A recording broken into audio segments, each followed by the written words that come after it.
mesurer vos cotisations par rapport à la paie de la bourse. Moi, c'est-à-dire que je trouve que c'est des questions superflues. Puisqu'on suppose que vous n'avez pas assez de moyens. Déjà, vous-même, quand vous vous plaignez là, vous dites que c'est la bourse qui vous fait grand bonheur. Donc, c'est grâce à la bourse. Alors, mais si on ne pense pas que vous aurez les moyens à l'occasion de la bourse, on va imaginer que vous aurez les moyens quand. Voilà pourquoi, pour ceux qui sont boursiers, on a visé que c'est vrai que cette occasion-là, vous aurez un petit mégot que vous pouvez essayer de faire le geste pour votre propre compte. Vous ne donnez pas ça à quelqu'un, c'est pour votre propre compte. Voilà pourquoi on a pensé que c'est à l'occasion de l'appel à la bourse. Et de toutes les façons, c'est à cette occasion-là aussi que beaucoup viennent à Moscou. Donc ils peuvent payer à Moscou en venant toucher la bourse. Donc ça a été lié par rapport à cela. Et les étudiants contractuels, on sait qu'ils sont en difficulté. Voilà pourquoi le montant qu'on leur a proposé est pratiquement la moitié. C'est 600, on a dit 600 par année. C'est ce qu'on a dit. Et puis, on ne peut pas aller dans les détails. Nous connaissons comment vous vivez ici. Bon, moi qui vous gère, il y a des étudiants qui ont commencé ici jusqu'à la fin de leur baccalauréat sans bourse et qui veulent toujours rester ici à continuer. Est-ce que cela veut dire que la personne est pauvre parce qu'il n'a pas de bourse? Donc, on vous voit faire des fêtes ici. Les concours de Miss, pendant même qu'il n'y a pas la bourse, ainsi de suite. Hein? Donc, on a dit que c'est un problème de conscience. De conscience, puisque certaines dispositions disent quelqu'un qui paye ses cotisations et quelqu'un d'autre qui ne paye pas ne sont pas traités de la même façon. C'est là où l'examen de conscience va jouer. Tu n'es pas boursier, tu dis que tu n'as rien, tu ne verses rien d'abord. Ton collègue qui n'est pas boursier aussi, qui verse le petit fonds qu'il a. Si vous avez une situation pareille, qui demande l'aide de l'association, toi tu t'es déjà disqualifié par le fait que tu ne cotises pas, parce que l'association ne peut pas prendre ses fonds qu'il a tirés sur les heures pour donner à quelqu'un qui ne fait pas cas de l'association, qui n'aime pas l'association. C'est ça le piège qui guette celui-là. Donc les cotisations, c'est pour montrer votre bonne volonté d'être avec les autres. On sait que même les salaires, même la bourse vient avec un retard. Donc les cotisations peuvent aussi venir avec un retard, mais on apprécie les gens, on dit oui, un tel, il a quand même envie de donner, mais les moyens ne sont pas suffisants. Mais si toute la ligne, il n'y a rien là, de toutes les façons, vous imaginez, ça va provenir d'où? Pourquoi on donne à quelqu'un qui ne verse pas? Donc, on pense que nous avons pensé que vous pouvez essayer de faire un effort pour que votre association ait des fonds. On a dit de donner un secrétaire à l'entrée de là, pour qu'effectivement, vous allez régler cette affaire-là. Si c'est un cas de maladie pour vous-même, un cas de déportation ou quoi là, un cas, souvent il y a des gens aussi qui n'arrivent pas à payer leurs études, même ceux qui sont boursiers. C'est des situations difficiles, et là, à la fin, il veut soutenir, on dit non, tu n'as plus accès à l'université parce que tu dois.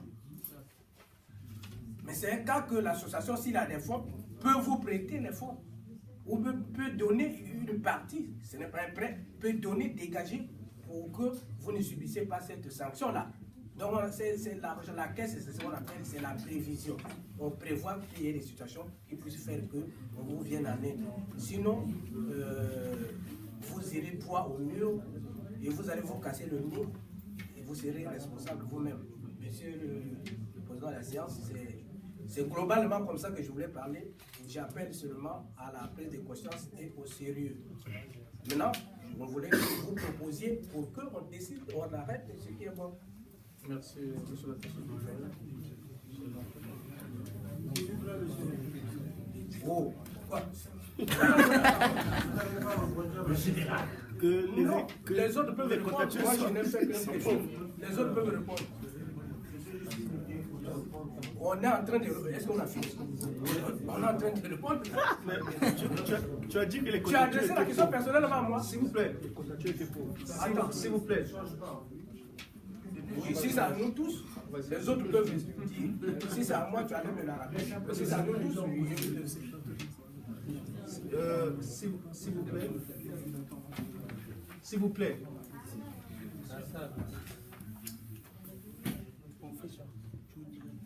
Je viens d'arriver à Moscou. Au niveau de l'ambassade, je m'aperçois que vous avez des sérieux problèmes ici. Chaque jour, les étudiants sont égarés. Chaque jour. Soit vous êtes pris à l'aéroport, directement foutu dans les milieux où personne ne peut avoir accès à vous. Tout de suite, c'est l'ambassade qui a pris. Tout de suite, il faut trouver quelqu'un qui s'exprime mieux en russe, qui doit intervenir. Et le pauvre grand frère Kaya est en train de souffrir.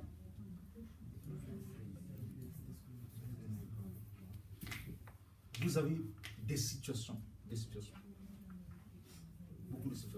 Beaucoup de situations. Mais comme l'ambassade ne dispose pas d'un budget pour résoudre vos problèmes, alors à ce moment-là, vous êtes un peu comme abandonné à vous-même. Même si l'ambassade peut donner, mais il n'aura pas à donner la totalité de sous correspondant, n'est-ce pas, aux besoins que vous avez. Non. Vous avez des sérieux problèmes. Et les amis, laissez aux frères qui ne sont pas boursiers, qui sont ici, de se plaindre.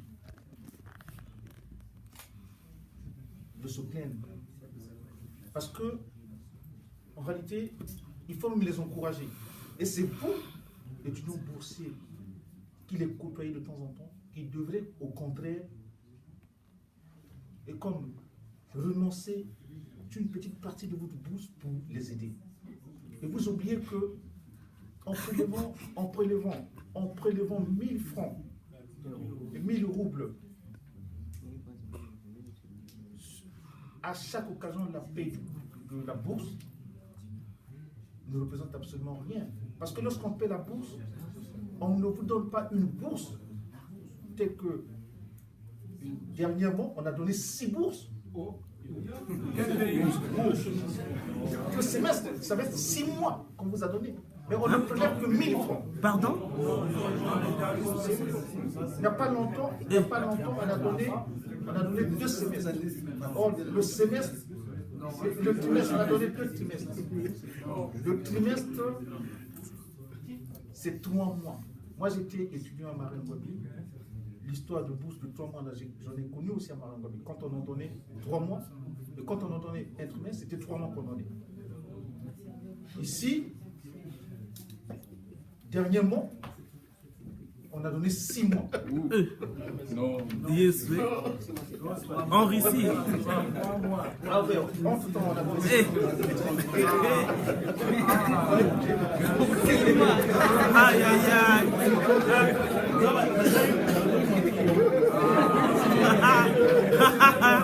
La vérité va se savoir. Ça va se savoir. La bourse à l'ambassade. La bourse à l'ambassade.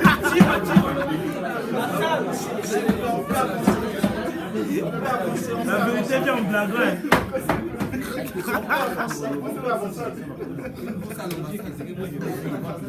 On peut donc avancer. Alors, les amis,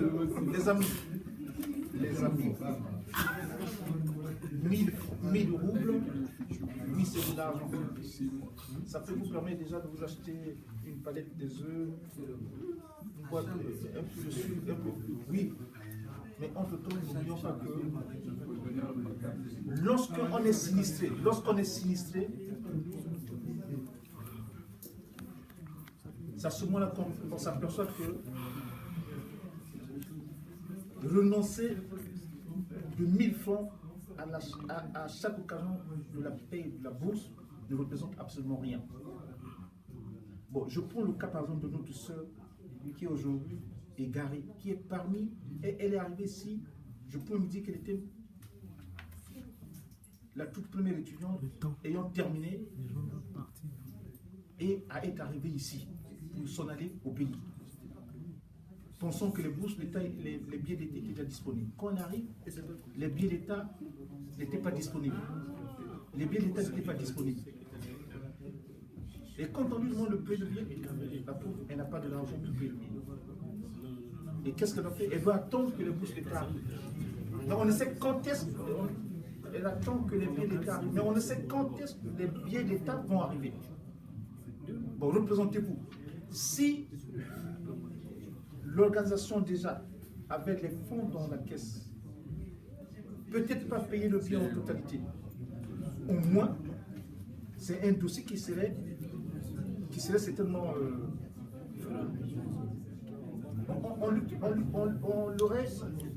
on aurait trouvé un peu d'argent. Peut-être, voilà. Donc, certainement, on trouverait des solutions.